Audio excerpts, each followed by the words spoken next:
আজকে সকালে কি নাস্তা রেডি করেছি সেটাই থাকবে রেসিপি। হ্যালো এভরিওয়ান, আসসালামু আলাইকুম। কেমন আছেন সবাই? আশা করছি সবাই ভালো আছেন। যে যেখান থেকে আমার ভিডিওটা দেখছেন, একটু যদি ভালো লেগে থাকে লাইক কমেন্ট শেয়ার দিয়ে পাশে থাকবেন।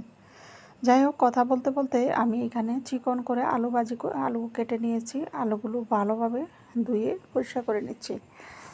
ধুয়ে একটা ছাঁকনিতে তুলে রেখেছি। এদিকে কড়াইতে তেল দিয়ে দিয়েছি। তেলটা গরম হলে এখানে কেটে রাখা পেঁয়াজ, কাঁচামরিচ, বেশি করে কাঁচামরিচ দিয়ে দিয়েছি যাতে করে আলু ভাজিটা একটু জাল জাল হয়। স্বাদ মতো লবণ, হলুদের গুঁড়া, ধনিয়া গুঁড়া, সামান্য জিরার গুঁড়া দিয়ে মশলাটা একটু নেড়ে চেড়ে নিচ্ছি। মশলা একটু নেড়ে চেড়ে নিয়ে এখন আলুগুলো দিয়ে দিচ্ছি। দেখতেই পাচ্ছেন কতটা সুন্দর করে আলুগুলো একদম চিকন চিকন কেটে নিয়েছি। এই তো আলু ভাজিটা বসিয়ে দিয়ে আমি ওইদিকে রুটিটা ড্র করে নিব, রুটি বানিয়ে নেব। উল্টে পাল্টে নেড়ে চেড়ে চুলার আঁচটা একটু কমিয়ে দিয়ে ঢাকনা দিয়ে ডেকে রাখলে আলুগুলো আস্তে আস্তে সিদ্ধ হয়ে যাবে। কিছুক্ষণ পর পর অবশ্যই নেড়ে চেড়ে দিতে হবে যাতে করে কড়ার নিচে লেগে না যায়। দেখতেই পাচ্ছেন আমি কিছুক্ষণ পর পর নেড়ে ছেড়ে দিচ্ছি। এতেই আমার আলু ভাজিগুলো সুন্দর রান্না হয়ে যাবে।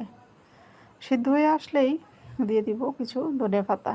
ধনেপাতাটা দিয়েও আমি নেড়ে ছেড়ে দিচ্ছি যাতে করে ধনেপাতাটা কাঁচা না থেকে যায়। কাঁচা থাকলে আমার কাছে ভালো লাগে না।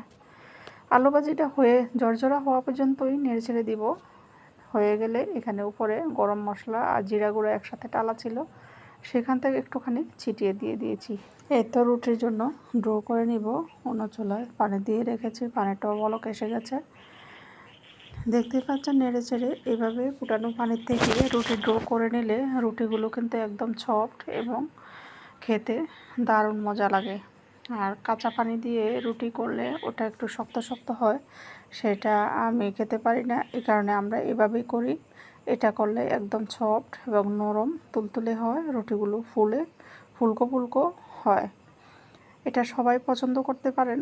আর যারা কাঁচা পানি দিয়ে খেয়ে অভ্যাস তারা হয়তো, যার যেভাবে ভালো লাগে হয়তো সে সেভাবেই করে। যাই হোক, এটা যার যে ব্যক্তিগত ব্যাপার, কিন্তু এইটা করলে আমাদের কাছে ভালো লাগে, আমরা এটা খেতে পারি। এটা নরম এবং ফুলকো ফুলকো রুটিগুলো হয়ে থাকে। যাই হোক, এই তো আমি রুটিগুলো ভেজে সুন্দর করে নিয়ে নিয়েছি। এখানে আবার ডিম পোচ করে নিচ্ছি এক চুলায়। সকালের সময়টার সাথে যেন পারাই যায় না। আলু ভাজি রুটি একটু চা করতে করতেই যেন সময়টা দৌড়ে ফেলে যায়।